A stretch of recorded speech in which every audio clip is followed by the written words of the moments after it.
ప్రియమైన దేవుని బిడ్డలారా, మరొక పర్యాయము ఆయన స్తుతించడానికి, ఆయనను ఘనపరచడానికి, మరొకసారి ప్రభు సన్నిధిలో ప్రభుని ఘనపరచడానికై ప్రభు ఇచ్చినటువంటి ఈ సమయాన్ని బట్టి ఇప్పుడు నువ్వు ఎల్లప్పుడూ యుగాయుగములు ఆయనకి స్తుతి ఘనత మహిమ ప్రభావాలు ఆరోపించబడునుగాక.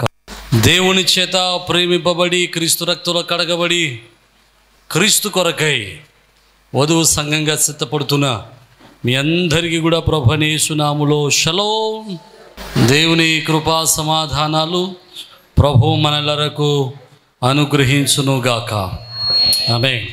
ప్రియమైన దేవుని బిడ్డలారా, దేవుని యొక్క వాక్యంలోనికి మనం వెళ్ళడానికి ప్రయత్నం చేద్దాం. దేవుని మాటలు మనం ధ్యానం చేయడానికి ప్రయత్నం చేద్దాం. మీరు ఎప్పుడైనా మనం చదువుకుని ఉంటాం కదా, మనం చదువుకున్నప్పుడు మనం ఎప్పుడైనా స్కూల్లో కానీ కాలేజీలో కానీ ఆఫీస్లోకి వెళ్ళాం అనుకోండి, ఆఫీస్లో చాలా పుస్తకాలు ఉంటాయి. అందులో పిల్లల యొక్క అటెండెన్స్ రిజిస్టర్ ఉంటుంది, టీచర్స్ అటెండెన్స్ రిజిస్టర్ ఉంటుంది, ఇంకా అనేక రకాలైనటువంటి బుక్స్. అంటే ఆ కార్యాలయం జరగడానికి లేకపోతే ఆ ఇన్స్టిట్యూషను నడిపించబడడానికి జరగడానికి అవసరమైనటువంటి అనేక పుస్తకాల సముదాయం అందులో ఉంటుంది. అంటే ఖచ్చితంగా ప్రతిదీ, అంటే కాలేజీలో కానీ స్కూల్లో కానీ జరిగే ప్రతిదీ కూడా అందులో రాస్తారు. Everything will be return, everything will be recorded. కాలేజీలోనే కాదు, మనం జ్ఞాపకం చేసుకుంటే ఏదైనా సొసైటీస్ కానివ్వండి, ఏదైనా సంస్థలు కానివ్వండి, ఇలాంటి వాటిల్లో కూడా ప్రతిదీ కూడా రికార్డ్ చేస్తారు. ఆఖరికి మనం కూడా రికార్డ్ చేస్తాం. ప్రతి ఆదివారం ఏం జరుగుతుందో, ప్రతి ఆదివారం ఎవరు పాటలు పాడుతున్నారో, ప్రతి ఆదివారం ఎవరు వాక్యం చెబుతున్నారో, ఎవరు ప్రార్థన చేశారో, ఎవరు బైబిల్ చదువుతున్నారో, ఇవన్నీ మనం కూడా రికార్డ్ చేస్తాం. అంటే అది ఒక అలవాటు, ఒక ఇన్స్టిట్యూషన్కి ఉండేటువంటి ఒక అలవాటు, అది రికార్డ్ మెయింటైన్ చేయటం. అయితే పరలోకంలో కూడా ఇలాంటి రికార్డ్ మెయింటైన్ చేసేటువంటి అలవాటు ఉంది. చూడండి, బైబిల్లో మాట చదువుదాం. ప్రకటన గ్రంథంలో 20వ అధ్యాయం 12వ వచనాన్ని మనం చదువుదాం. మరియు గొప్పవారేమి కొద్దివారేమి మృతులైన వారందరూ ఆ సింహాసనము ఎదుట నిలబడి ఉండుట చూచితిని. అప్పుడు గ్రంథములు విప్పబడెను. దేవునికి స్తోత్రం. యోహాను గారు చూస్తున్నాడు ఒక దర్శనాన్ని. ఈ దర్శనాన్ని చూస్తున్నటువంటి యోహాను గారికి ఒకటి కనబడతా ఉంది. ప్రభువారు చూపిస్తున్నారు ఆ దర్శనాన్ని. ఆ దర్శనంలో భూమి పుట్టినది మొదలుకొని భూమి యొక్క అంతము వరకు మానవునిగా పుట్టి మరణించిన ప్రతి ఒక్కడు కూడా ఆ ధవల సింహాసనం ఎదుట, దేవుని ఎదుట నిలబడి ఉన్నారట. అలా నిలబడి ఉన్నప్పుడు దేవుడు వారికి తీర్పు తీరుస్తున్నాడట. ఆయన తీర్పు తీర్చడానికి, ఆయన తీర్పు చెప్పడానికి ఆయన చేసినటువంటి ఒక పని ఏంటంటే, ఆ పరలోకంలో రాయబడినటువంటి అనేక గ్రంథాలను వారు తెరిచినట్లు రాస్తూ ఉన్నాడు. దేవునికి స్తోత్రం, హల్లెలూయా. అంటే పరలోకంలో కూడా గ్రంథాలు వ్రాయబడతా ఉన్నాయి. మనం జాగ్రత్తగా ఒకటి గుర్తుపెట్టుకోండి, మనుషుడు చనిపోయిన తర్వాత ఖచ్చితంగా బ్రతుకుతాడు. బ్రతకడం అంటే ఈ శరీరం ఉండకపోవచ్చేమో కానీ ఈ ఆత్మ బ్రతికి ఉంటుంది. ఈ ఆత్మకు మహిమ శరీరం ధరించబడుతుంది. బైబిల్లో జాగ్రత్తగా చదువుదాం. చూడండి, యోహాను సువార్త 5వ అధ్యాయము 29వ వచనం, 28 నుంచి చదవండి. దీనికి ఆశ్చర్యపడకుడి, ఒక కాలము వచ్చుచున్నది, ఆ కాలమున సమాధులలో ఉన్న వారందరూ ఆయన శబ్దము విని మేలు చేసిన వారు జీవ పునరుద్ధానమునకును, కీడు చేసిన వారు తీర్పు పునరుద్ధానమునకును బయటికి వస్తారు. అంటే ఇక్కడ చెప్పబడినటువంటి మాటను బట్టి చనిపోయిన ప్రతి ఒక్కరు, వాడు క్రైస్తవుడే కానివ్వండి, వాడు ముస్లిమే కానివ్వండి, అన్యుడే కానివ్వండి, ఏ కులస్థుడైనా ఏ మతస్థుడైనా, వాక్యం చెబుతున్న మాట, భూమి మీద నరుడిగా పుట్టి మరణించిన ప్రతి ఒక్కడు తప్పనిసరిగా మరణము నుండి పునరుద్ధానుడవుతాడు.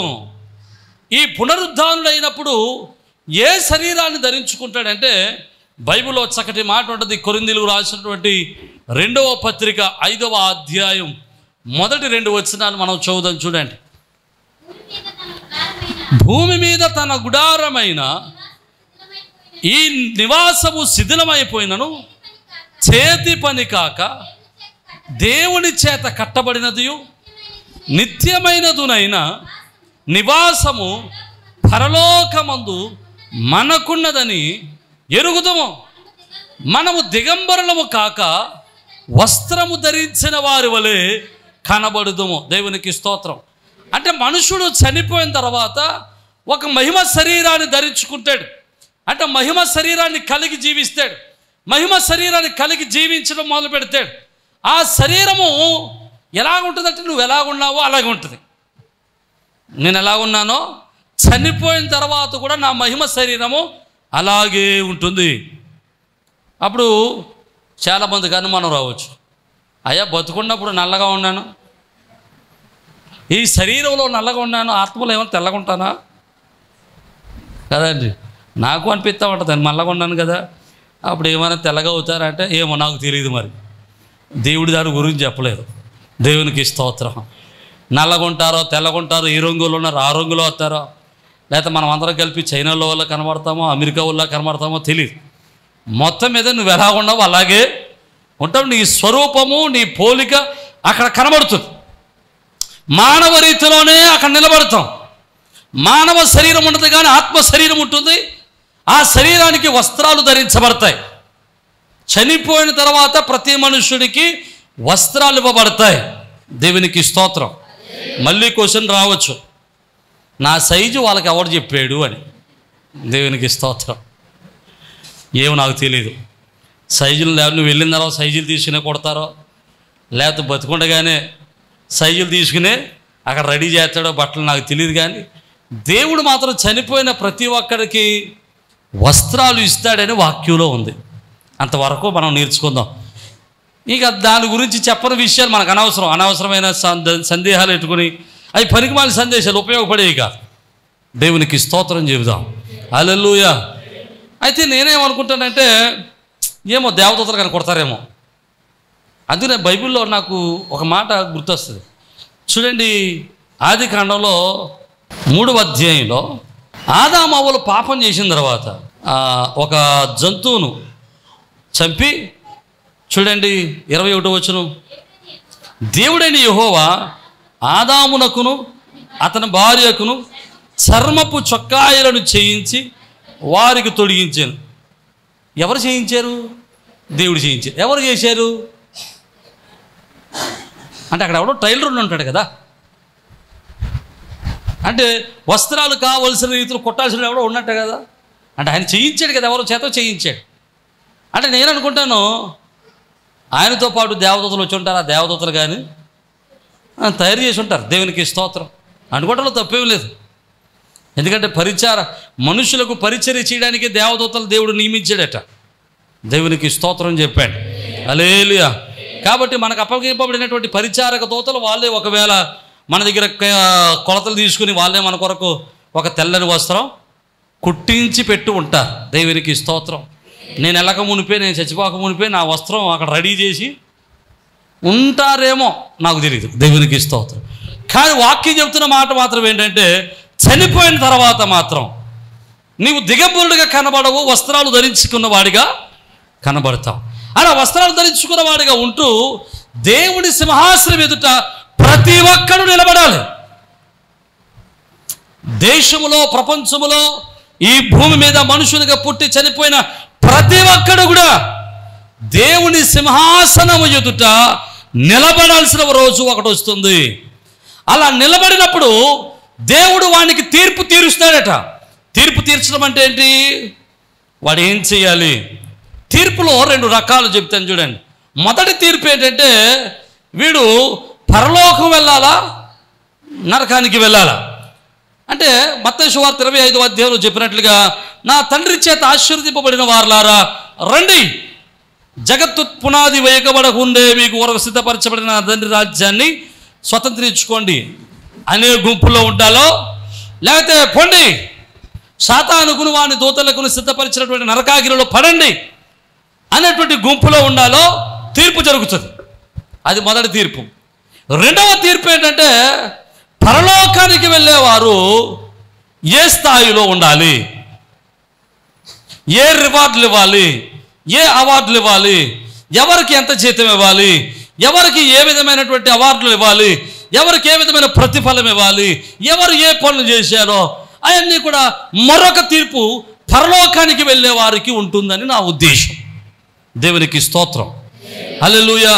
ఈ తీర్పులన్నీ కూడా దేనిని ఆధారం చేసుకుని ఉంటాయంటే, పరలోకములో రాయబడినటువంటి గ్రంథాలను ఆధారం చేసుకుని ఉంటాయి.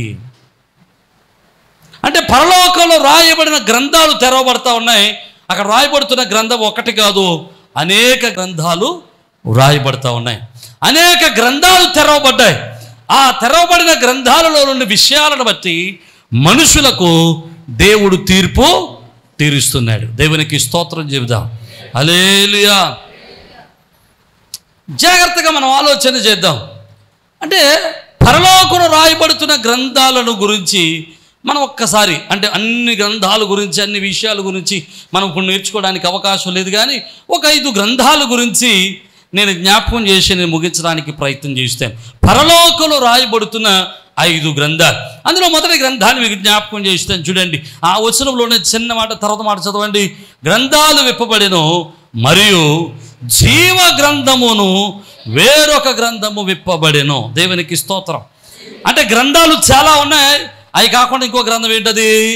జీవ గ్రంథము. అంటే పరలోకం రాయబడుతున్నటువంటి గ్రంథాలలో జీవ గ్రంథము ఒకటి.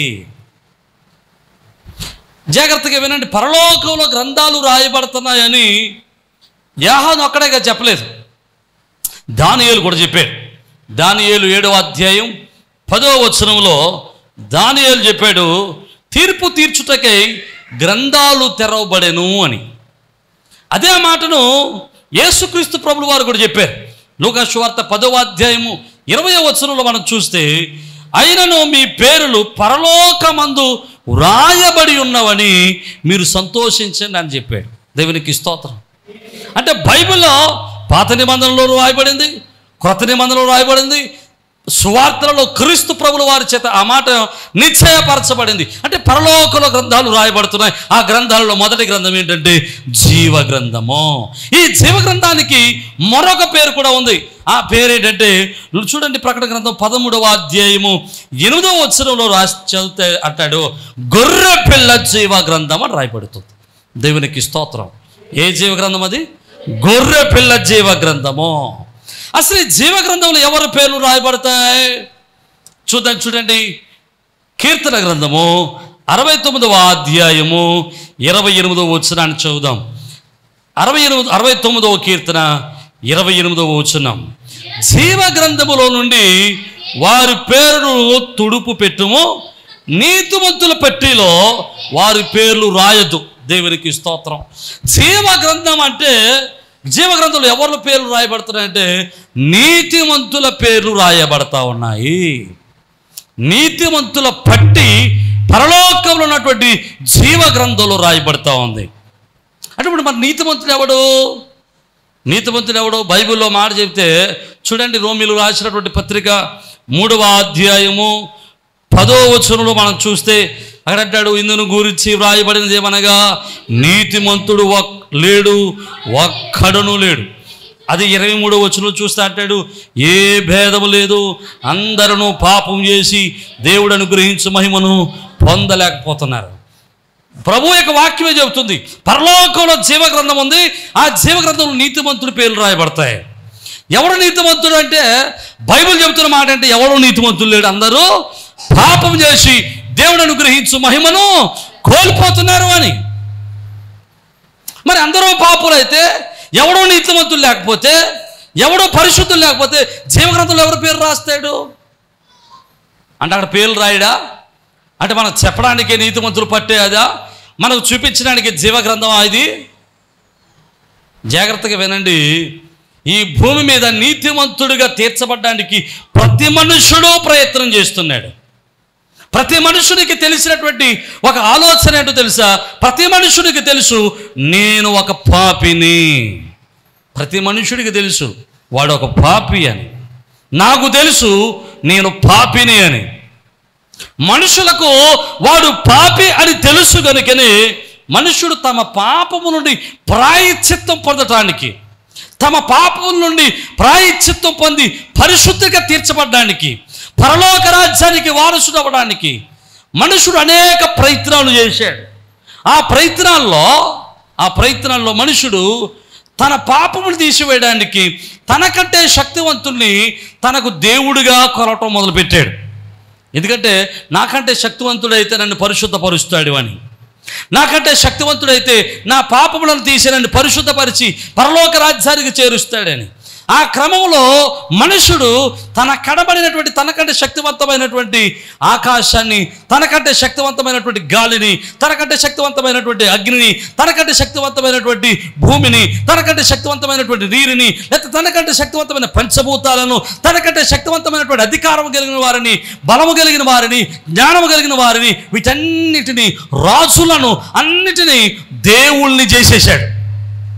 రాజుల్ని దేవుణ్ణి చేశాడు, చెట్లని దేవుని చేశాడు, కనబడే శక్తులను దేవుని చేశాడు, కనబడని శక్తుల్ని దేవుడు చేశాడు. ఎందుకో తెలుసా? మనుషునికి ఒక భయం ఉంది. ఆ భయం ఏంటంటే నేను పాపిని, నన్ను పరిశుద్ధపరిచేవాడు కావాలి. అయితే ఈ లోకంలో ఏ శక్తి కూడా, ఏ మనుషుడు కూడా, ఏ దేవుడు అనబడిన వాడు కూడా, ఏ దేవత అనబడిన వారు కూడా ఎప్పుడు ఎక్కడ కూడా నేను మనుషులకు పాపమును క్షమిస్తాను అని ఎవ్వడు చెప్పలేదు. నేను పాపాల కోసం చచ్చిపోవడానికి వచ్చాను అని ఎవడు చెప్పలేదు. నేను పాపాలకు ప్రాయశ్చిత్తం చేయడానికి, పాపానికి ప్రాయశ్చిత్తం చేయడానికి వచ్చానని ఏ అవతార పురుషుడు చెప్పలేదు. భారతదేశంలోనే కాదు, ప్రపంచ దేశాల్లో దేవుళ్ళు దేవతలకు కొలవబడుతున్న ఏ ఒక్కడు కూడా నేను మనుషుల పాపం కొరకు వచ్చాను, మనుషులకు పాపాలు ప్రాయశ్చిత్తం చేయడానికి వచ్చాను అని ఎవడు చెప్పలేదు. అందరూ చెప్పిన మాట ఏంటో తెలుసా? నీ కర్మ నువ్వు మోసుకో అన్నారు. నీ కర్మను ఎవడు మోయలేడు అన్నాడు. కానీ యేసుక్రీస్తు ప్రభుల వారు ఒక మాట చెప్పారు. చూడండి, ఆ మాట చదివి నేను ముగించి ముందరికి వెళ్ళడానికి ప్రయత్నం చేస్తాను. మత్తయి సువార్త 26వ అధ్యాయం 27వ వచనం. మరియు ఆయన గిన్నె పట్టుకుని కృతజ్ఞతాస్తుతులు చెల్లించి వారికిచ్చి, దీనిలోనిది మీరందరూ త్రాగుడి, ఇది నా రక్తము, అనగా పాపక్షమాపణ నిమిత్తము అనేకుల కొరకు చిందింపబడుచున్న నిబంధన రక్తం. దేవునికి స్తోత్రం. నేను 2 వారాల క్రితం ఎప్పుడో ఒక ఆయన ఒక విశ్వాసి దగ్గరికి వెళ్ళి ఒక విశ్వాసిని ఛాలెంజ్ చేస్తున్నాడు అనమాట. ఏమని తెలుసా? ఒకవేళ యేసు ప్రభుల వారు గాక, యేసు ప్రభువారు ఎప్పుడైనా సరే, ఎక్కడైనా సరే, నేను మనుషుల కోసం, పాపం కోసం, మనుషుల పాపం కోసం, ప్రాయశ్చిత్తార్థం కోసం నేను రక్తం గార్చాను అని చెబితే నేను 1,00,000 రూపాయలు ఇస్తానంటున్నాడు. ఎక్కడ యేసు ప్రభు చెప్పలేదు అలాగా అన్నాడు. పాప ఆ విశ్వాసం నూరాలు ఇచ్చుకుంటూ వస్తున్నాడు. విశ్వాసకి ఏం తెలుస్తుంది? దేవునికి స్తోత్రం. వింటే, వాక్యం వింటే తెలుస్తుంది. మీరు వచ్చి ఏం చేస్తారో, వచ్చి వాళ్ళు కూర ఉండరో, ఏ పొద్దుననగా వచ్చారు, ఇంకా వండుతున్నారు, చికెన్ వండుతున్నారా, మటన్ వండుతున్నారా, ఏ వాసన ఏం రావట్లేదేంటి, ఇంకానే ఈ ఆలోచనలు చేస్తారు తప్ప ఏ వాక్యం చెబుతున్నారు వినరు. వాక్యం వినాలి, రాసుకోవాలి, అవసరమైనప్పుడు దాన్ని ఉపయోగించాలి. ఆయుధాల్లాగా ఉంటాయి ఒక్కొక్క వాక్యం. దేవునికి స్తోత్రం. ఆ విశ్వాసం మాట్లాడలేకపోతుంది, కానీ వాక్యం చెబుతుంది. ఇక్కడ నా యేసయ్య చెబుతున్నాడు, ఏమన్నా తెలుసా? మత్తయి సువార్త 26:27 అంటున్నాడు. ఆయన అంటున్నాడు కదా 28లో, ఇది నా రక్తము, పాప క్షమాపణ నిమిత్తము అనేకుల కొరకు చిందింపబడుచున్న నిబంధన రక్తం. అనేకమైన మనుషుల యొక్క పాపము నుండి ప్రాయశ్చిత్తం చేయడానికి చిందింపబడుతున్న క్రీస్తు వారి యొక్క రక్తము. యేసు ప్రభువు చెప్పాడు. ఆయన ఈ మాటను బేస్ చేసుకుని అపోస్తలుడైన పౌలు రోమీయులకు రాసినటువంటి పత్రికలో ఒక చక్కటి మాట మాట్లాడతాడు. చూడండి, రోమీయులకు రాసినటువంటి పత్రిక 5వ అధ్యాయము 9వ వచనంలో చూస్తే ఒక చక్కటి మాట రాయబడుతుంటుంది. కాబట్టి ఆయన రక్తం వలన మీరు నీతిమంతులుగా, ఇప్పుడు నీతిమంతులుగా తీర్చబడ్డారు. దేవునికి స్తోత్రం చెబుదాం. హల్లెలూయా. ఈ లోకంలో మనుషుడు ఎవడు నీతిమంతులు లేడు, కానీ ఆయన రక్తము, క్రీస్తు రక్తము సమస్తమైన మానవాళిని, మనుషులను ఎవరైతే క్రీస్తు రక్తమును అంగీకరించి క్రీస్తులోనికి వస్తారో వారిని పవిత్రపరిచి నీతిమంతులుగా తీర్చబడుతున్నాడు. హల్లెలూయా, హల్లెలూయా. క్రీస్తు రక్తములోనికి వచ్చిన ప్రతి ఒక్కడు, ప్రతి పాపము కడగబడి వాడు పరిశుద్ధుడిగా, నీతిమంతుడిగా తీర్పు పొందుతున్నాడు. హల్లెలూయా, హల్లెలూయా. ఈ లోకంలో నా యేసయ్య ఒక్కడే మనుషుల యొక్క పాపము కొరకు రక్తం కార్చినవాడు. ఈరోజు నన్ను ఈ మాట చెప్పినామండి. మార్కు సువార్త 16వ అధ్యాయంలో రాయబడుతుంది, నమ్మి బాప్తిస్మం పొందినవాడు రక్షింపబడతాడు అని. నమ్మాలి. క్రీస్తు నా కొరకు రక్తం కార్చాడు, ఆయన నా కొరకు మరణించాడు, ఆయన తిరిగి లేచాడు, ఆయన నేటికి సజీవంగా ఉన్నాడు అని నమ్మాలి. అప్పుడు బాప్తిస్మం పొందాలి. అప్పుడు నువ్వు రక్షింపబడతావు. ఎక్కడి నుంచి రక్షింపబడతావు? 1 పాపము నుండి రక్షింపబడతావు, 2 శ్రమ నుండి రక్షింపబడతావు, 3వది నరకము నుండి రక్షింపబడతావు. దేవునికి స్తోత్రం చెప్దాం. హల్లెలూయా. జాగ్రత్తగా వినడానికి ప్రయత్నం చేయండి. ఈరోజు అంటాను, బాప్తిస్మం పొందిన వారందరూ రక్షింపబడిన వారేనా అంటే మీకు మంచి మాట చెబుతాను, జాగ్రత్తగా వినండి. బాప్తిస్మం పొందినప్పుడు చాలామంది ఎందుకు బాప్తిస్మం పొందుతారో అడుగుతాం. ఇది ప్రశ్న, ఖచ్చితంగా అడిగే ప్రశ్న. ఏంటి? మీరెందుకు బాప్తిస్మం పొందుతారు? మేము ఎవరికి బలవంతంగా బాప్తిస్మాలు ఇవ్వం. అడుగుతాం ఏమని? లోకంలో దేవుళ్ళు దేవతలు అనబడిన వారు చాలామంది ఉన్నారు. భారతదేశంలోనే 33,33,33,333 దేవతలు ఉన్నారు. వీళ్ళందరినీ విడిచిపెట్టి, వీళ్ళందరినీ కాదనుకుని బాప్తిస్మం పొందడానికి గల కారణం ఏంటి అని అడిగితే వాడు ఏమని సమాధానం చెప్పాలి?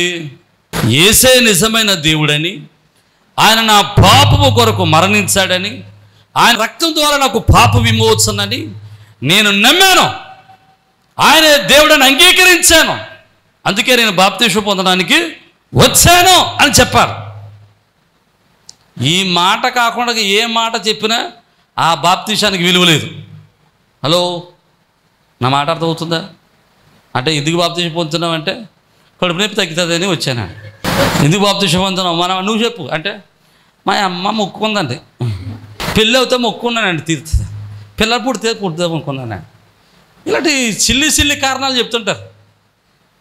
ఆవిడ ఏమనాలి? మేము ఆ ఫోన్లో ఏదోటి పొందా, ఏదోటి చెప్పి నమ్మే నాడు ముంచేస్తామని చెప్పాలి, అంతేనా? అప్పటి నుంచి ఒక గంట వెళ్ళి పోతారుగా అని. దేవునికి స్తోత్రం. ప్రియమైన దేవుని బిడ్డలు, జాగ్రత్తగా ఆలోచన చేయండి. ఇప్పుడు ఒకవేళ మరి బాప్తిస్మం పొందినప్పుడు ఈ అవగాహన లేకుండా బాప్తిస్మం పొందాం, మళ్ళీ బాప్తిస్మం పొందాలా? బాప్తిస్మం పొందినప్పుడు ఈ అవగాహన లేదు. ఏ అవగాహన? యేసే నిజమైన రక్షకుడు అని, ఆయన రక్తంలో పాపములు కడగబడుతున్నాయని, ఆయన నమ్మి బాప్తిస్మం పొందాలనేటువంటి అవగాహన లేదు. అందరూ క్రైస్తవులు అవుతున్నారు, దేవుడు మంచోడు అని నమ్మేశాం. ఇప్పుడు అవగాహన వచ్చింది, ఇప్పుడు మళ్ళీ బాప్తిస్మం పొందాలా? బైబిల్ చెబుతుంది అక్కర్లేదు. ఎందుకంటే బాప్తిస్మము ఒకటే. బైబిల్లో ఏపీసులు రాసిన 4వ అధ్యాయంలో అంటాడు, బాప్తిస్మం ఒకటే, విశ్వాసము ఒకటే. దేవునికి స్తోత్రం. అందరికీ తండ్రి ఒకడే, కానీ బాప్తిసం ఒకటే, మరలా బాప్తిసం పొందాల్సిన అవసరం లేదు. కానీ నువ్వు మారు మనసు పొంది క్రీస్తుని అంగీకరిస్తే చాలు, నీ పేరు జీవ గ్రంథంలో రాయబడుతుంది. అంటే బాప్తిస్మము పొందిన ఈ విశ్వాసం లేకపోతే, ఈ నిరీక్షణ లేకపోతే, ఈ నమ్మిక లేకపోతే నీ పేర్లు గొర్రెపిల్ల జీవ గ్రంథమందు వ్రాయబడదు. అందుకనే బైబిల్లో యొక్క సారాంశం ఏంటంటే, సంఘములోకి చేర్చబడినంత మాత్రాన పరలోకం వెళ్ళవు అనేటువంటి సారాంశమే. సంఘంలోకి వచ్చిన పరలోకం వెళ్ళిపోతాను అనుకోవద్దు. ప్రార్థనకు వస్తున్నాను కాబట్టి పరలోకం వెళ్ళిపోతున్నాను అనుకోవద్దు. బాప్తిసం పొందాను కాబట్టి పరలోకం వెళ్ళిపోతున్నాను అనుకోవద్దు. దేవుని యొక్క వాక్య సారాంశం ఏంటంటే, ప్రార్థనకు వచ్చినటువంటి నీవు విశ్వాసం ఉంచాలి. విశ్వాసము ద్వారానే నువ్వు రక్షింపబడుతున్నావు. నమ్మిన వారు దేవునికి స్తోత్రం చెప్పండి. హల్లెలూయా. క్రీస్తును విశ్వాసం ద్వారానే నువ్వు రక్షింపబడుతున్నావు. అయితే ఇప్పుడు చాలామంది అడగచ్చు, ఏ బాప్తిసమైనా పర్వాలేదా అండి అని. బాప్తిసాల్లో చాలా రకాలు ఉన్నాయి. మనకు తెలిసింది ఒకటి అనుకోండి, చాలా రకాల బాప్తిసాలు ఉన్నాయి. కొంతమంది నీటిలో ముంచి ఇస్తారు, కొంతమంది చిలకరింపిస్తారు, నీళ్ళైపోతున్నాయని తెచ్చేస్తారు. కొంతమంది జెండా కింద బాప్తిసం ఇస్తారు, కొంతమంది అగ్ని కింద బాప్తిసం ఇస్తారు. ఇంకా చాలా రకాలైనటువంటి బాప్తిసాలు ఆయా సంఘాల నమ్మికను బట్టి బాప్తిసాలు ఇచ్చుకుంటున్నారు. కానీ ఎవరు ఏ విధంగా బాప్తిసాలు ఇచ్చినా వాక్యానుసారంగా యాక్సెప్టబుల్ బాప్తిసం ఒకటే. ఏంటయ్యా అంటే, నీటిలో ముంచేటువంటి బాప్తిసం. నీటిలో ముంచేటువంటి బాప్తిస్మమే బాప్తిసం. ఇంకా దానికి మించి నువ్వు ఏ బాప్తిసం తీసుకున్నా మళ్ళీ బాప్తిసం పొందాల్సిందే. అది బాప్తిస్మమే కాదు. నా మాటలు అర్థమైతే వారు దేవునికి స్తోత్రం చెప్పాను. హల్లెలూయా, హల్లెలూయా. ప్రియమైన దేవుని పిల్లలు జాగ్రత్తగా ఆలోచన చేస్తే, ఇప్పుడు భూమి మీద ఎవరు నీతిమంతులు లేదు, కానీ క్రీస్తు రక్తంలో కడగబడిన వాడు నీతిమంతుడిగా తీర్చబడుతున్నాడు. ఈ నీతిమంతుడి యొక్క పేర్లు పరలోక గ్రంథములు, దేవుడి యొక్క జీవ గ్రంథములు రాయబడుతూ ఉన్నాయి. ఒకవేళ జీవ గ్రంథంలో నీ పేరు లేకపోతే ఏమవుతుంది? అదే అధ్యాయంలో 15వ వచనం చూడండి. అదే అధ్యాయం 15వ వచనంలో, ఎవని పేరైనను జీవ గ్రంథమందు వ్రాయబడినట్లు కనబడకదో వాడు అగ్నిగుండంలో పడవేయబడును. ఒకవేళ జీవ గ్రంథంలో నీ పేరు లేకపోతే ఏం చేయబడతావంట? అగ్నిగుండంలో పడవేయబడతావు. అదే నేను సంఘంతో చెప్తా ఉంటాను, చాలా పర్యాలు చెప్తున్నాను, మరొకసారి చెప్తున్నాను. నువ్వెప్పుడు ప్రార్థన చేసినా పాపపు ఒప్పుకోలు ప్రార్థన తప్పనిసరిగా చేయండి. ఏంటి? అయ్యా, నేను ఒకప్పుడు పాపిని,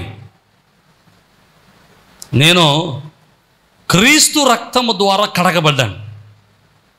క్రీస్తు ప్రభుల వారు ఆది సంభూతుడై ఉండి 2000 సంవత్సరాల క్రితం మానవునిగా, పాపం లేని వానిగా పుట్టి పాపం లేని వానిగా పెరిగి నా పాపము నిమిత్తమై కలువరి శిలువలో రక్తం గార్చి మరణము పొంది సమాధి చేయబడి మరణము గెలిచి తిరిగి లేచి నేటికి సజీవంగా ఉన్నారని నమ్ముచున్నాను.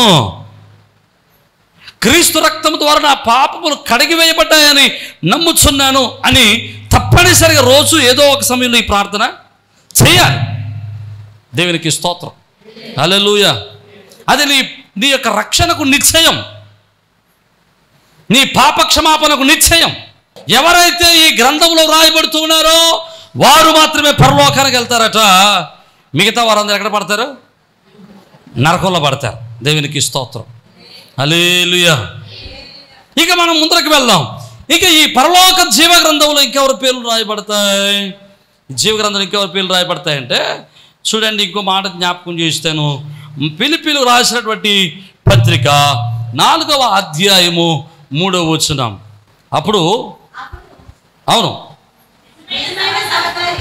నిజమైన సహకారి ఆ స్త్రీలు క్లెమెంతుతోనూ నా ఇతర సహకారులతోనూ సువార్త పనులో నాతో కూడా ప్రయాసపడిన వారు గనుక వారికి సహాయము చేయమని నిన్ను వేడుకొనుచున్నాను. ఓకే, ఆ సహకారుల పేర్లు జీవ గ్రంథమందు వ్రాయబడి ఉన్నవి. దేవునికి స్తోత్రం. ఆ జీవ గ్రంథంలో రక్షణ పొందుకున్న వారి పేర్లు రాస్తాడట. రక్షణ పొందుకున్న వారి పేర్లు రాయడమే కాదు, ఆ పేర్ల క్రింద వీళ్ళు ఏదైతే సహకరించారో, ఏదైతే ఉపచారం చేశారో, ఏదైతే పరిచర్య చేశారో, ఏదైతే సహకారం చేశారో, ఎక్కడైతే దేవుని పని చేశారో, దేవుని పని కొరకు ఏ సహకారాన్ని అందించారో అది కూడా పరలోకంలోని జీవ గ్రంథంలో వ్రాయబడుతుంది. దేవునికి స్తోత్రం, హల్లెలూయా. అంటే జాగ్రత్తగా వినండి, దేవుని సంఘములో చేర్చబడడం ఒక వంతు అయితే, జీవ గ్రంథంలో నీ పేరు రాయబడ్డం ఒక వంతు అయితే, దేవుని సంఘంలో ఉండటం ఒక వంతు అయితే, ఆ సంఘంలోకి వచ్చి వెళ్ళిపోవడమే కాదు, ఆ సంఘంలో నువ్వేం చేయాలి? దేవుని పనికి సహకరించేవానిగా ఉండాలి. ఆ సహకారుల పేర్లు కూడా జీవ గ్రంథములో ప్రభువారు స్పష్టంగా రాస్తాడు. అంటే జాగ్రత్తగా వినండి, నీవు ఇప్పటి వరకు సంఘములో చేర్చబడిన నాటి నుండి ఇప్పటి వరకు కూడా నువ్వు ఏ పనులు చేశావో, ఏ కార్యాలు చేశావో, ఏ ఉపచారం చేశావో, మందిరమే తుడిచావో, బరకాలు ఎత్తావో, కుర్చీలు ఎత్తావో, లేకపోతే పరిచర్య కొరకు డబ్బులే ఖర్చు పెట్టావో, మందిరం కట్టడానికి డబ్బులే ఇచ్చావో, సిమెంటే ఇచ్చావో, ఇసుకే ఇచ్చావో, ఇటుకే ఇచ్చావో, ఐరన్ ఇచ్చావో, ఏమి ఇచ్చావో మనుషులు మర్చిపోయి ఉండొచ్చేమో కానీ దేవుడు మర్చిపోకుండా వాటన్నిటినీ పరలోకంలోని జీవ గ్రంథములో ఆయన రాస్తాడా. నమ్మిన వాళ్ళు దేవునికి స్తోత్రం చెప్పండి, హల్లెలూయా. నువ్వు చేసిన పని మనుషులు మర్చిపోవచ్చు, మనం చేసినటువంటి కార్యాన్ని మనుషులు మర్చిపోవచ్చు. అంతెందుకు, కొంతకాలం పోతే సేవకుడే మర్చిపోవచ్చు. పోయిన సంవత్సరం డిసెంబర్ నెలలో 3వ వారంలో ఎవరు భోజనం పెట్టారంటే నాకు ఏం గుర్తుంటుంది? లేకపోతే పోయిన సంవత్సరం సెప్టెంబర్ నెలలో మొదటి ఆదివారం భోజనాలు ఎవరు తయారు చేశారంటే నాకు తెలియదు. కానీ ఎవరో తెలుసు, ఆయన మర్చిపోడు. దేవునికి స్తోత్రం. కానీ మానవ నైజం ఏంటో తెలుసా? నేను ఇంత పని చేస్తున్నాను, ఇంత సహకారం చేస్తున్నాను, ఇన్ని డబ్బులు ఇస్తున్నాను, ఇంత ధనాన్ని వ్యయపరుస్తున్నాను, ఇంత ప్రయాసపడుతున్నాను సంఘం కోసం, దేవుని కోసం. ఏ రోజు కూడా నా గురించి పాస్టర్ గారు చెప్పట్లేదు, గుర్తు చేసుకోలేదు. ఏ ఒక్కరోజు కూడా నా గురించి పాస్టర్ గారు ఒక్క మాట కూడా చెప్పలేదా అనిపిస్తుందండి. మానవ నైజం, అది మానవ నైజం, ఎవరు తప్పడానికి లేదు, అది మానవ నైజం. అంతేకాదు, అనిపించడమే కాదు, ఇంకో మాట కూడా అనిపిస్తుంది, చిచి ఇంకెప్పుడు చేయను, చిచి అడిగి చేసిన ఒకటే, చేయకపోయినా ఒకటే, అడిగి ఇచ్చిన ఒకటే, ఇవ్వకపోయినా ఒకటే. కానీ మీకు ఒక విషయం చెప్పరా, బైబిల్లో ఒక మాట ఉంటుందండి, మత్తయి సువార్త 6వ అధ్యాయం చూడండి, 6వ అధ్యాయం 2వ వచనం. కావున నువ్వు ధర్మం చేయనప్పుడు మనుషుల వలన ఘనత పొందవలనని వేషధారులు సమాజ మందులను వీధులను చేయలాగున నీ ముందర బూర ఊదింపవద్దు. బూర ఊదింపడం అంటే మైకెట్టుకోవద్దని, బూర అంటే మౌతే. మైకెట్టుకుని నెల్లి నానుబాబు గారు, అమ్మాయి వినండి అందరూ, విన్నావమ్మా నువ్వు, నేను నెల్లి నానుబాబు గారు మరి సంఘాన్ని ప్రేమించి, సేవకుని ప్రేమించి 100 రూపాయలు, అమ్మ విన్నవా, 100 రూపాయలు, మరి ఎంత అనుకుంటా, మరి అందా కొట్ట చెప్పాలి గట్టుగా అలా. మీకు విషయం చెప్పండి, అలా బోరు ఉదించుకుంటే బైబిల్ అన్నాడు చూడండి, వారు తమ ఫలమును పొంది ఉన్నారని నిశ్చయముగా చెబుతున్నారు. అంటే వారు చేసిన పనికి రావాల్సిన ప్రతిఫలము వచ్చేసింది, ఇంకా దేవుని దగ్గర నుంచి ఇంకేమి రాదిక. అది గుర్తుపెట్టుకోండి. నీ పేరు గాక, నువ్వు చేసిన పని గాక ఒకవేళ పాస్టర్ గారు బోరలో చెప్పాడా, బోరలో చెప్పి అందరికీ చెప్పాడా, ఇంక అయిపోయింది అంతే. నువ్వు కట్టిన ఖర్చుకి, నువ్వు పెట్టిన ప్రయాసకు, నువ్వు చేసిన ప్రయాసకు ఇక రావాల్సిన ప్రతిఫలం ఇంకేమీ లేదు, ఒక అయిపోయింది. నా మాటలు అర్థమైతే దేవునికి స్తోత్రం చెప్పండి, హల్లెలూయా. మత్తయి అది చూడండి, ప్రకటన గ్రంథం 20వ అధ్యాయం 22వ అధ్యాయం 12వ వచనం అంటాడు, ఇదిగో త్వరగా వచ్చుచున్నాను, వాని క్రియ చెప్పున ప్రతి వానికి ఇచ్చుటకు నేను సిద్ధపరిచిన జీతము నా యొద్ద ఉన్నది. దేవునికి స్తోత్రం. ప్రతి వాని క్రియల చెప్పిన, ప్రతి వాని పని చెప్పిన వాడు ఎంత ప్రయాసపడ్డాడో, ఎంత కష్టపడ్డాడో, ఎంత శ్రమ పెట్టాడో, వీటన్నిటికీ తగినటువంటి ప్రతిఫలము నా యొద్ద జీతముగా సిద్ధపరచి ఉన్నాను. నమ్మిన వారు దేవునికి స్తోత్రం చెప్పండి. హల్లెలూయా, హల్లెలూయా. ప్రియమైన దేవుని బిడ్డలారా, నువ్వు ఏ పరిచర్య చేశావో, నువ్వు ఎంత కష్టపడ్డావో, దేవుని కొరకు ఎంత ప్రయాసపడ్డావో, ఎంత ఉపచారం చేశావో, ఎన్ని ధనం ఖర్చు పెట్టావో, నీకు విషయం తెలుసా అండి? నువ్వు ఎంత ప్రయాసపడినా, పాస్టర్ గారు గుర్తించుకోకపోయినా, సంఘం గుర్తించకపోయినా, సర్వోన్నతుడైన దేవుడు నిన్ను గుర్తించి ఒకరోజు తగిన ప్రతిఫలంతో నిన్ను నింపబోతున్నాడు. హల్లెలూయా. ఎందుకో తెలుసా? ఆయన మర్చిపోయేవాడు కాదు. నువ్వు చేసిన ప్రతి పనిని, ప్రతి సహకారాన్ని ఆయన తన జీవ గ్రంథంలో రాసేసుకుంటున్నాడా. హల్లెలూయా. మందిరాన్ని తుడుతున్నావా, పరలోకంలో రాసుకుంటున్నాడు. మందిరం కడిగావా, పరలోకంలో రాసుకుంటున్నాడు. కుర్చీలు ఎత్తావా, పరలోకం రాసుకుంటున్నాడు. బరకం ఎత్తావా, పరలోకం రాసుకుంటున్నాడు. గిన్నెలు తీసావా, పరలోకం రాసుకుంటున్నాడు. ఇంకోటి చేసావా, ఏ పని చేసావా, ఆ పనులన్నీ దేవుడు తన పరలోక రాసులో, దేవుని జీవ గ్రంథంలో రాసుకుంటున్నాడు. ఒకరోజు ఖచ్చితంగా దానికి ప్రతిఫలం నీకు ఇవ్వడానికి సిద్ధంగా ఉన్నాడు. హల్లెలూయా. అడుగుతాం, ప్రభువా నన్ను దీవించు, నా పనులు చేసి పెట్టాయన అంటాం. నీ రికార్డు ఒకసారి తీస్తే నువ్వు ఏ పని చేసినట్టు ఉండదు దేవుని కోసం. నువ్వు దేవుని కోసం ఏ పని చేయనప్పుడు నీ పని దేవుడు ఎందుకు చేస్తాడు? నువ్వు దేవుని కొరకు ఏ పని చేయో, దేవుని కొరకు ఏ పాట కష్టపడవో, ఏ ఉపచారం చేయో, కానీ ప్రభువుని అడుగుతా, ప్రభు నాకు అన్ని పనులు చేసి పెట్టాను ఆయన. మరి నీకు ఎక్కడి నుంచి వస్తుంది ప్రతిఫలం? నీ బ్యాంకులో ఏమైనా అమౌంట్ వేస్తూ ఉంటే అప్పుడు వెళ్ళినప్పుడు డబ్బులు ఎత్తాడు. దేవునికి స్తోత్రం. బ్యాంక్ పుస్తకం తెరిచేసి ఓ సంవత్సరం పోయిన తర్వాత వెళ్ళిపోయి ₹1,00,000 ఉన్నట్టు ఎత్తాడాడు. మరి ఏం చేయాలి? అప్పుడప్పుడు ఏతా ఉండాలి, డబ్బులు ఏతా ఉంటే నువ్వు కావాల్సినప్పుడు తీసుకోవడానికి అవకాశం ఉంటుంది. అప్పుడప్పుడు నువ్వు దేవుని పరిచర్య చేస్తూ ఉండాలి, ఉపచారం చేస్తూ ఉండాలి, పరిచర్య చేస్తూ ఉండాలి, దేవుని కొరకు ఖర్చు పెడతా ఉండాలి, దేవుని కొరకు ప్రయాసపడతా ఉండాలి. అలా చేస్తూ ఉంటే ఆయన జీవ గ్రంథంలో నీకు రాయబడిన ప్రతి అంశాన్ని రాసుకుని ఆయన ఒకరోజు నీ అవసరమైన సమయంలో, నీకు అవసరమైన స్థితిలో ఆయన తన గ్రంథములో తెరిచి ప్రతి అవసరత నీకు తీరుస్తాడు. నమ్మిన వారు దేవునికి స్తోత్రం చెబుదాం. హల్లెలూయా. పరిశుద్ధ గ్రంథంలో రాయబడుతుంది, పరలోకంలో రాయబడుతున్నటువంటి మొదటి గ్రంథం ఏంటయ్యా అంటే జీవ గ్రంథము. ఇందులో ఎవరి పేర్లుంటాయి? నీతిమంతుల పేర్లుంటాయి. ఎవడు నీతిమంతుడు? రక్షింపబడినవాడు. ఎలా రక్షింపబడినవాడు? క్రీస్తు రక్తంలో రక్షింపబడినవాడు. ఇక రెండవది, ఆ నీతిమంతుల పట్ల ఇంకేం రాయబడుతుంటాయి? సహకారుల పేర్లు. నువ్వు ఏ పని అయితే చేసావో, ఏ సహకారం అయితే చేసావో, ఏ ఉపచారం అయితే చేసావో అవన్నీ కూడా అక్కడ రాయబడతాయి. నా మాట అర్థమైతే దేవునికి స్తోత్రం చెప్పండి. హల్లెలూయా. ఇక రెండవ పుస్తకం, ఇంక పరలోకంలో ఉన్న పుస్తకాలు చూద్దాం. చూడండి, టైం అయిపోయింది, కిందకి వెళ్ళిపోదాం. చూడండి, రెండవ పుస్తకం మలాకీ గ్రంథం 3వ అధ్యాయం 16వ వచనం. మలాకీ గ్రంథం 3వ అధ్యాయం 16వ వచనం. అప్పుడు యెహోవా యందు భయభక్తులు గలవారు ఒకరితో ఒకరు మాట్లాడుకొనుచుండగా యెహోవా చెవియొగ్గి ఆలకించెను. మరియు యెహోవా యందు భయభక్తులు కలిగి ఆయన నామమును స్మరించుచుండు వారికి జ్ఞాపకార్థంగా ఒక గ్రంథం ఆయన సముఖమునందు రాయబడెను. ఒక గ్రంథం పరలోకంలో రాయబడుతుందంట. ఆ గ్రంథం పేరు ఏంటంటే జ్ఞాపకార్థ గ్రంథం, బుక్ ఆఫ్ రిమెంబరెన్స్.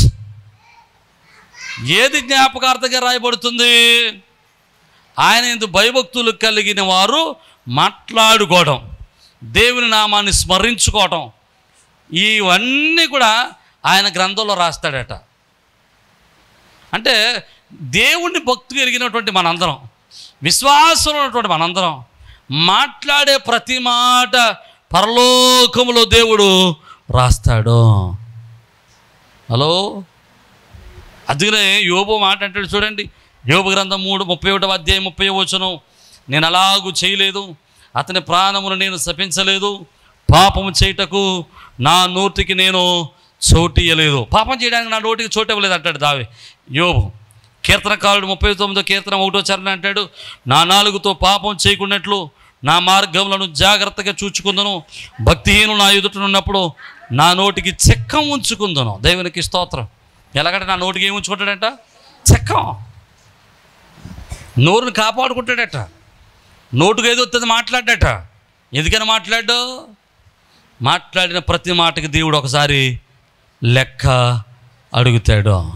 నాకు నోరు ఉంది కదా అని ఇష్టం వచ్చినట్టు మాట్లాడేకు, నోరు ఉంది కదా అని కోపం వచ్చినప్పుడు ఇష్టం వచ్చినట్టు తిట్టేకు, శాపం వచ్చినట్టు మాట్లాడేకు, బూతులు మాట్లాడేకు, నీ ఇష్టం వచ్చినట్టు మాట్లాడేకు. దేవుడు ఖచ్చితంగా నీవు మాట్లాడిన ప్రతి మాటకు లెక్క అప్పజెప్పుకుంటాడు. నమ్మిన వారు దేవునికి స్తోత్రం చెప్పండి. హల్లెలూయా. అందుని ఎఫెసీయులకు రాసిన పత్రిక 4:29 చక్కటి మాట ఉంటుంది. వినువారికి మేలు కలిగినట్లు అవసరమును బట్టి క్షేమాభివృద్ధికరమైన అనుకూల వచనమే పలుకుడి కానీ దుర్భాష ఏదైనను మీ నోట రానివద్దు. దుర్భాష మీ నోట రానివద్దు. జాగ్రత్త, నీ నోరు జాగ్రత్త కాపాడుకోవాలి. ఇంకో మాట కూడా చెప్తాను చూడండి. కొలసీలకు రాసిన పత్రిక 3:7 పూర్వము వారి మధ్య జీవించినప్పుడు మీరును వీటిని అనుసరించి నడుచుకుంటారు. ఇప్పుడైతే మీరు కోపము, ఆగ్రహము, దుష్టత్వమును, దూషణ, మీ నోట బూతులను వీటన్నిటిని విసర్జించుడి. దేవునికి స్తోత్రం చెబుదాం. హల్లెలూయా. ఏమిటండి విసర్జించాలి? ఒకప్పుడు మీరు తిట్టారు, ఒకప్పుడు బూతులు మాట్లాడారు, ఒకప్పుడు మీ ఇష్టానుసారంగా మాట్లాడారు. కానీ క్రీస్తులోకి వచ్చిన తర్వాత, క్రీస్తు రక్తులు కడగబడిన తర్వాత ఇక మీరు ఒకప్పుడు ఉన్నట్టుగా ఉండడానికి వీల్లేదు. మీరు బూతులు మాట్లాడడానికి వీల్లేదు, దూషణ మాటలు మాట్లాడడానికి వీల్లేదు, శాపవచనం మాట్లాడడానికి వీల్లేదు, దుర్భాషలు మాట్లాడడానికి వీల్లేదు. ఈ లెక్కను చూసుకుంటే మనం ఎక్కడ పోతాము? నువ్వు రక్షింపబడ్డావు, బాగానే ఉంది. మరి రక్షింపబడిన నీవు ప్రతిఫలం పొందాలి కదా. రక్షింపబడిన నీవు పరలోక రాజ్యంలో ఉన్నత స్థితిలో ఉండాలి కదా. అలా ఉండాలి అంటే ఖచ్చితంగా నువ్వు ఎలా ఉండాలి? జాగ్రత్తగా ఉండాలి. నాకు నోరంత కదా ఇష్టం వచ్చినట్టు మాట్లాడక. తోటి విశ్వాసం మీద లేనిపోని నిందలు వేయకు. తోటి విశ్వాసం మీద లేనిపోని దుర్భాషలు మాట్లాడకు. తోటి విశ్వాసం నిందించకు. తోటి విశ్వాసనే కాదు, బయట వాళ్ళు కూడా తిట్టకూడదు. నోటిని చాలా జాగ్రత్తగా కాపాడుకోవాలి. దుర్భాష నోట్లోకి రాకూడదు, బూతులు నోట్లోకి రాకూడదు. కొంతమంది మాట్లాడితే ముందు ఒకటి ఎడతారు, వెనకాల ఒకటి ఎడతారు. అది ఎట్టకుండా మనకు మాటలు రావు. పాస్టర్ గారి దగ్గర మాట్లాడినప్పుడు ఎంత కష్టపడి మాట్లాడతారో. నిజం, ఎంత కష్టమో తెలిసా పాస్టర్ గారితో మాట్లాడడం. ఎందుకని నోటికి చిక్కం పెట్టాలి. చిక్కం, ఆ చిక్కం పాస్టర్ గారు ఉన్నప్పుడే కాదు, ఎప్పుడు పెట్టాలి? అన్ని వేళలా చిక్కం పెట్టాల్సిందే. అది వాక్యం చెప్తున్న మాట, నేను చెప్తున్నానా? అసలు నా మాటలు ఏం చెప్పట్లేదు, వివరణ కూడా తక్కువ ఇస్తున్నాను, వాచనాలే చూపిస్తున్నాను మీకు. దేవునికి స్తోత్రం చెబుదాం. హల్లెలూయా. మొదటిది ఏం గ్రంథము? రెండవ గ్రంథము జ్ఞాపకార్థ గ్రంథం. నువ్వు మాట్లాడిన ప్రతి మాట దేవుడు చూస్తాడు, వింటున్నాడు, రాస్తున్నాడు. అక్కడ జాగ్రత్తగా మాట్లాడు. రెండవది 3వ గ్రంథం చూద్దాం. చూడండి, ఏప్రిల్ రాసినటువంటి పత్రిక 12వ అధ్యాయం 23 పరలోకమందు రాయబడి ఉన్న జ్యేష్ఠుల సంఘము. దేవునికి స్తోత్రం. చాలు. పరలోకంలో ఒక సంఘం గురించి రాస్తున్నాడంట. ఎవరి సంఘం? జ్యేష్ఠుల సంఘం. జ్యేష్ఠులు ఉంటారా? జ్యేష్ఠుడు ఉంటారా? జ్యేష్ఠుడే ఉంటారు. ఇప్పుడు నాకు ఎంతమంది పెద్ద కొడుకులు ఉంటారండి? జ్యేష్ఠుడు అంటే పెద్దోడే కదండి. దేవునికి స్తోత్రం. పెద్దోడే. జ్యేష్ఠుడు అంటే పెద్దోడు. మీకు విషయం చెప్పనా? అంటే సందర్భం వచ్చింది కాబట్టి చెప్తాను. జ్యేష్ఠుడట బల ప్రారంభం అట. కాబట్టి ఈ బల ప్రారంభమైన జ్యేష్ఠుడికట బైబిల్ ప్రకారంగా ఆస్తి పంచిపెట్టేటప్పుడు 2 వంతులు ఇవ్వాలట. నిజం. చూడండి, చూపిస్తాను. ద్వితీయోపదేశకాండం 21వ అధ్యాయం 17వ ద్వేషింపబడిన దాని కుమారునికి తండ్రి తన ఆస్తి అంతట్లో రెట్టింపు భాగమిచ్చి వారినే జ్యేష్ఠుడిగా చేయాలి. అంతే. జ్యేష్ఠుడికి ఏమి ఇవ్వాలి? ఆస్తిలో 2 భాగాలు ఇవ్వాలి. అందరికి ఒకటి ఇస్తే వీడికి 2. దేవునికి ఇస్తాం. ఇది నాది బాధ కాదు, దేవుడు చెప్పిన మాట. అంటే వీని వాని బల ప్రారంభము గనుక జ్యేష్ఠత్వాధికారము వీనిదే. దేవునికి స్తోత్రం. బల ప్రారంభము. జ్యేష్ఠుడంటే ప్రారంభకుడు. జ్యేష్ఠుడంటే ప్రారంభం చేసేవాడు. జ్యేష్ఠుడంటే మొదటివాడు. పరలోకంలో ఒక గ్రంథం ఉందట. ఆ గ్రంథం ఏంటంటే జ్యేష్ఠుల పేర్లు రాస్తారట. అంటే ప్రతి ఇంట్లో మొదలు పుట్టిన పేర్లు రాతాడా? కాదు. మొదలు పేర్లు కాదు, మొదలు పుట్టినోళ్ళు కాదు. జ్యేష్ఠుడు అంటే మొదటివాడు. జ్యేష్ఠుడు అంటే ప్రారంభికుడు. ఎవడి పేర్లు పరలోకంలో రాస్తాడంటే, చూడండి, ఒక మంచి మాట చెబుతాను మీకు, అది అర్థం కావాలంటే, ఈ మాట మీకు అర్థం కావాలని చెబుతాను చూడండి. సంఘంలో చాలామంది అందరూ ఎట్లా ఉంటారంటే ఎవరైనా ఏదైనా చేస్తే అప్పుడు మనం చేద్దాం అంటారు. ఉదాహరణకి మీకు మంచి మాట చెబుతాను. మన సంఘంలో ఒక ఆవిడ ప్రతి ఆదివారం నాకు టిఫిన్ పెట్టుద్ది. ప్రతి ఆదివారం ఆరాధన అయిన తర్వాత నాకు టిఫిన్ పెట్టుద్ది ఒక ఆవిడే మొదట చెప్పింది నాకు, మీరు నా ఇంటికాడ ప్రతిరోజు ప్రతి ఆదివారం టిఫిన్ చేసి వెళ్ళాలి అని. ఒక 3-4 సంవత్సరాల నుంచి పెడుతున్నారు. అప్పుడు వేరే వాళ్ళకు కూడా ఆలోచన వచ్చేది, ఏమని, నేను కూడా పాస్టర్ గారికి పెడితే బాగుంటుంది అని. అప్పుడు ఈవిడ నన్ను అడిగింది, అయ్యగారు నేను కూడా టిఫిన్ పెడతాను. ఇప్పుడు ఆవిడ టిఫిన్ పెడుతుంది కదా, నువ్వు కొన్ని భోజనం పెట్టచ్చు కదా. పెట్టదంటే ఏం పెడుతుంది? టిఫినే పెడుతుంది. కొన్ని ఇంకోటి చేయొచ్చు కదా, చేయరు. ఎవరు ఏది చేస్తే అది నేను చేస్తాను. ఇప్పుడు ఈవిడికి కూడా చేయాలనిపించింది. చేయాలనిపించడం మంచిదే, అవకాశం ఉంటే చేస్తే మంచిదే. కానీ ఈ చేసే పనిని ప్రారంభించిన వాళ్ళు ఎవరు? మొదట ఆవిడే కదా. ఇప్పుడు జ్యేష్ఠుడు అంటే ఎవరంటే ఏదైనా ఒక కార్యాన్ని మొదట ప్రారంభించిన వాడే జ్యేష్ఠుడు. దేవునికి స్తోత్రం. ఎవడు మొదట ప్రారంభించాడో వాడే జ్యేష్ఠుడు. సంఘములో ఏదైనా ఒక నూతన కార్యాన్ని ఎవరు ప్రారంభించాడో వాడే జ్యేష్ఠుడు. నా మాట అర్థమైతే దేవునికి స్తోత్రం చెప్పాడు. మిగతా వాళ్ళందరూ ఎలా ఉంటారు? 2వ కొడుకు, 3వ కొడుకు, 4వ కొడుకు, 5వ కొడుకు. నేనంటాను, అందుకనే మనం పోయిన వారం కాకుండా అంత ముందుకు వారంలో ఒక మాట నేర్చుకున్నాం. ఏంటది? మనం ద్రాక్ష తోటలో అంజూరం చెట్లా ఉండాలి. ద్రాక్ష చెట్లా ఉండకూడదు, అందరు రాకుండా ఉండకూడదు. మనం ఎలా ఉండాలి? అంజూరం చెట్లు ప్రత్యేకంగా ఉండాలి. అందరు చేసేది చేయడం కాదు, నేను ఇంకో పని చేయాలి, ఇంకో పని మొదలెట్టాలి, ఇంకో కార్యాన్ని తలపెట్టాలి. ఏది సంఘానికి క్షేమమో, ఏది సేవకుడికి ఉపయోగకరమో, ఏది సంఘానికి అభివృద్ధికరమో, ఏది సంఘానికి క్షేమాభివృద్ధి చెందుతుందో అలాంటి పనులు తలపెట్టి చేయగలిగితే వాడే జ్యేష్ఠుడు అవుతాడు. ఇలాంటి జ్యేష్ఠులందరినీ, ఇలాంటి కార్యాలు, నూతన కార్యాలు చేయడం ప్రారంభించిన వారందరినీ దేవుడు ఆయన జ్యేష్ఠుల సంఘములో ఆయన రాయబోతున్నాడట. నమ్మిన వారు దేవునికి స్తోత్రం చెప్పండి. హల్లెలూయా.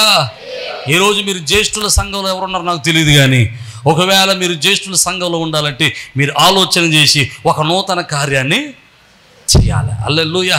ఒక నూతన కార్యాన్ని తలపెట్టాలి. మిమ్మల్ని చూసి అనేక మంది నేర్చుకునే వాళ్ళ ఉండాలి. అంతేగాని వాళ్ళు చేశాక చేద్దాం, వీళ్ళు చేశాక చేద్దాం, వాళ్ళు చేసేదే చేద్దాం కాదు. ఇక 4వ గ్రంథం ఏంటో తెలుసా? చూడండి, 4వ గ్రంథం చూద్దాం. కీర్తన గ్రంథం 139వ కీర్తన 16వ వచనం. 139:16 నేను పిండమునై ఉండగా నీ కన్నులు నన్ను చూచెను, నియమింపబడిన దినముల్లో ఒకటైనా కాకమునిపి నా దినములన్నీ నీ గ్రంథములో లిఖితములాయను. హల్లెలూయా. పరలోకంలో గ్రంథం ఉందంట. మనుష్యుడు తల్లి గర్భములో పిండముగా రూపింపబడక మునిపే వీడు రోజులన్నీ దేవుడు అక్కడ రాసేసాడట. అంటే వీడు 2 రోజులు బతుకుతాడో, ఎన్ని రోజులు చచ్చిపోతాడో అక్కడ రాసేసాడు. అందుకనే మనుష్యుడు ఆయుష్ అనేటువంటిది దేవుడి ఇవ్వాలి. అందుకని చూడండి, చాలామంది ఎంత రోగం వచ్చినా, ఎంత బలహీనత వచ్చినా ఆ మంచం పట్టుకుని ఏలాడతారు తప్ప చచ్చిపోరు. ఎంత వయసు అయిపోయిండి అలాగే ఏలాడుతూ ఉంటారు. కారణం ఏంటంటే దేవుడు ముందే రాసేసాడు ఎప్పుడు చచ్చిపోవాలి. ఆ రోజు వచ్చే వరకు అలాగే ఉంటాడు. కొంతమంది చూడండి, ఏ అనారోగ్యం ఉండదు, ఏ బలహీనత ఉండదు, ఏ సమస్య ఉండదు, ఆరోగ్యవంతుడిగా ఉంటాడు. కానీ ఏదో ఒక కారణాన్ని చచ్చిపోతాడు. అయ్యో వీడికి ఇలా జరిగిపోయిందేంటి, అయ్యో వీడు బాగా ఉన్నాడు కదా. కారణం ఏంటంటే దేవుడు ఆ రోజులు అక్కడికే రాశాడు. అక్కడ రాశాడు కాబట్టి ఏదో రకంగా వాడు ఈ లోకాన్ని విడిచిపెట్టేయాలి. నా మాట అర్థమైతే దేవునికి స్తోత్రం చెబుతాం. హల్లెలూయా. ఆ రోజులు ఎన్ని రోజులు రాశాడు నీకు తెలీదు, చెప్పట్లేదు, నాకు తెలియదు, ఎవరికి తెలియదు. ఒకవేళ తెలిస్తే ఎంత బాగుంటుందో కదండి. ఆ రోజులు తెలిస్తే ఎంత బాగుంటుందో. అప్పుడు దాకా శుభ్రంగా తిన్న తోడేసి అన్నీ చేసేసుకుని ఇంకా ఒక అరగంటలో చచ్చిపోతామనిపించుకుని పాస్ట్ గారు 2 బాప్తిసం ఇచ్చేయండి అంటాం. ఆ పాస్ట్ గారు ఇప్పుడు అమెరికా పోవాలండి. దేవునికి స్తోత్రం. హల్లెలూయా.